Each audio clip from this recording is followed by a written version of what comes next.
Last year, I planted some bulbs in some planters here at the front of my house.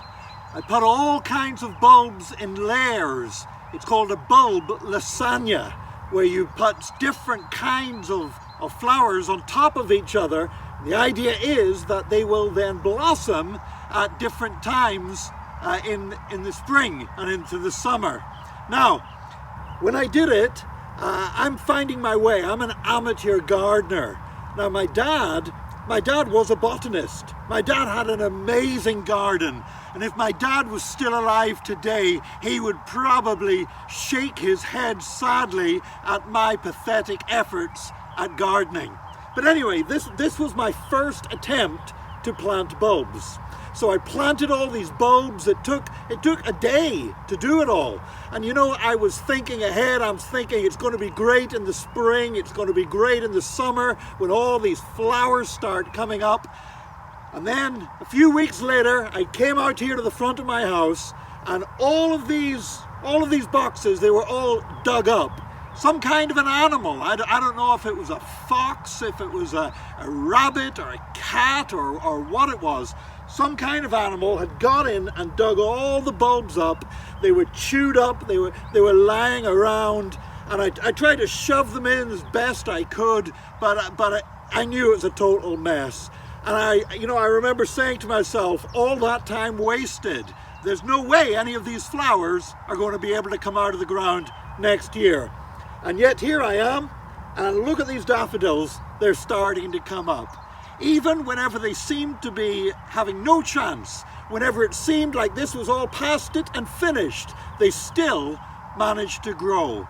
And you know, the Bible is full of people who seem to be finished, who seem to have no chance, who basically all hope was gone, and yet God still used them and did something through them.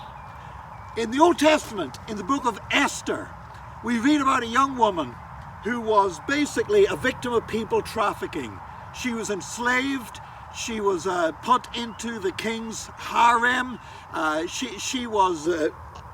had no say in the matter. She was just a young girl being forced to submit to a cruel, sadistic, sexually immoral king, and totally against all the laws of the children of Israel, and she just had to go along with it or die. You know, she must have felt so powerless, like everything was over for her, like nothing good would ever happen in her life again, like God could never use her again.